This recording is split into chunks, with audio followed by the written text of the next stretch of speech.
Hello मेरे श्रोताओं, कैसे हैं। मैं आपके सामने फिर से एक बार उपस्थित हुई हूँ धर्मार्ग लेकर के। पिछले 1.5 साल से मैं धर्मार्ग नामक शीर्षक के अंतर्गत आध्यात्मिक और धार्मिक विषयों को चुनाव करके आप तक वीडियो शेयर करती हूँ, जिसका मकसद ध्येय सिर्फ और सिर्फ ये होता है कि हर मानव प्राणी को, हर मनुष्य को ये ज़रूरी होता है कि वो धर्म को अपनाए। धर्म के तो लक्षण बहुत हैं, 10 हैं, लेकिन उसके साथ चलने वाले जो विचार होते हैं, सुंदर विचार होते हैं, सुप्रसंग होते हैं, वो इतने लाभदायी और वो हजारों लाखों की तादाद में हैं। लेकिन कुछ ऐसी चीज़ें होती हैं धर्म मार्ग में कि उसे हर मनुष्य को जीवन में अपनाना चाहिए, उतारना चाहिए, उसका पालन करना चाहिए और उसी समर्पण भावना से उसका इस्तेमाल करना चाहिए। तो देखिए, जीवन क्या है, बिल्कुल सकारात्मकता से भर जाएगा आपका, और फिर आप कभी भी विपरीत दिशाओं में या असफलता आती है, हर चीज़ में फेलियर होते हैं, तो बड़बड़ नहीं करेंगे आप। कभी भी दोष भगवान को, भाग्य को, किसी को नहीं देंगे। क्या आपका आएगा ही नहीं विचार नकारात्मक। आप तो धर्म को अपनाए हुए हैं, धर्म मार्ग पे चल रहे हैं, तो वो त्रुटि आपसे नहीं होगी और आप एक नया रास्ता का चुनाव करके दूसरी ऊर्जा से, दुगनी ऊर्जा से लेकर के आप कार्य में सफल होंगे, ये तय बात है।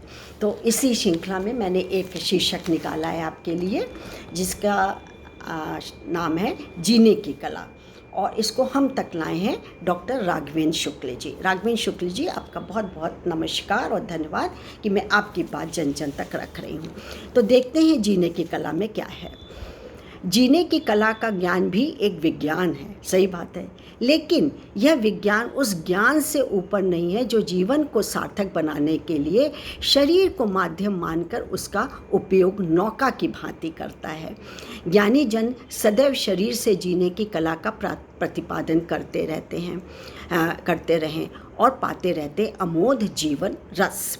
साधारण मनुष्य तभी असाधारण मानव बनता है जब जीने की कला का मर्म अच्छी तरह उसको समझ में आ जाता है, या समझ ले वो। करोड़ों लोग मिलकर भी उस असाधारण मानव की ऊंचाई को नहीं पा सकते। जीवन से अलग, मन अलग, यह तथ्य वास्तविक न होते हुए भी सत्य है। मन की भावना प्रवाहित होकर जीवन की धारा बनती है, लेकिन जीवन धारा कभी मन को प्रभावित नहीं करती। कला सभी विषयों को सरल और सरस बनाती है, फिर भी विषय कभी कला को महिमा मंडित नहीं करते। यह बात विचित्र तो है, परंतु कला ही विषय के माध्यम से जीवन में प्रवेश करती है। अपने लिए जिए तो क्या किया, अपने लिए किया तो क्या किया, दूसरों के लिए किया, यह महत्वपूर्ण है।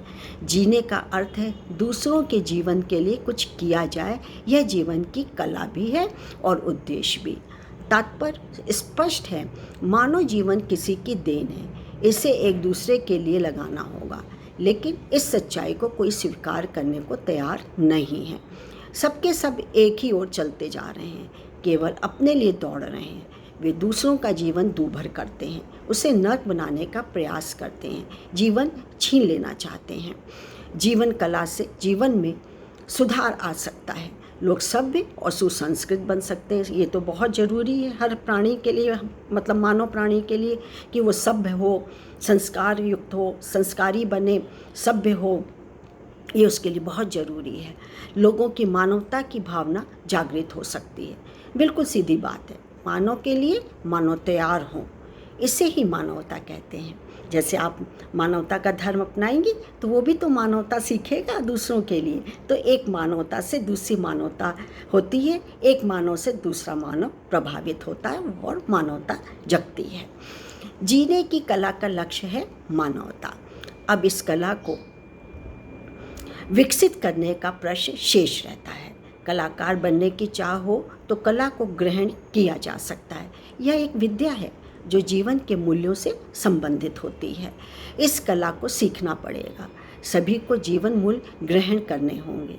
एक दूसरे को तभी सिखाया जा सकता है जब एक दूसरे के लिए जिया जाए।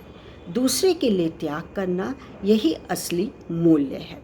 अधर्म का रथ रोकना है तो दूसरों के लिए जीने का मर्म समझना होगा। ज्ञान विज्ञान को जीने की कला सिखानी होगी। ये जीने की कला है, यानी कि जिस तो वही है, कि आप अच्छे कर्म करिए, मानवता से मानवता को जगाइए, सहिष्णुता बनिए, सहिष्णुता मन में लाइए, सहयोग है, दान है, अहंकार का नाश करिए, जलन है, ईर्ष्या है, द्वेष है, ख़त्म करके आप ममता, प्रेम, सहयोग, सहिष्णुता, त्याग ये सबको अपनाएंगे तो एक दिन निश्चित सफलता हमारे कदम चूमेगी। आज के लिए बस इतना ही। मैं अपना परिचय दे दूं, मैं doctor Manju Jain, retired associate professor from एसएनसेन degree college Kanpur. आपको मेरा नमस्कार है। तो आज का प्रसंग अच्छा लगा होगा, उम्मीद है, और आप अपने में उतारेंगे, इसको अमल करेंगे, अपने बच्चों को सुनाएंगे, और ख़ासकर युवा वर्ग जो इस समय बहुत टेंशन और फ्रस्ट्रेटेड हो रहा है, उसके लिए ये औषधि का काम करेगा। आज के लिए बस इतना ही। फिर एक नए विचार जो कि आध्यात्मिक और धार्मिक बेस पर होता है लेकर उपस्थित होंगी। नमस्कार। Thank you.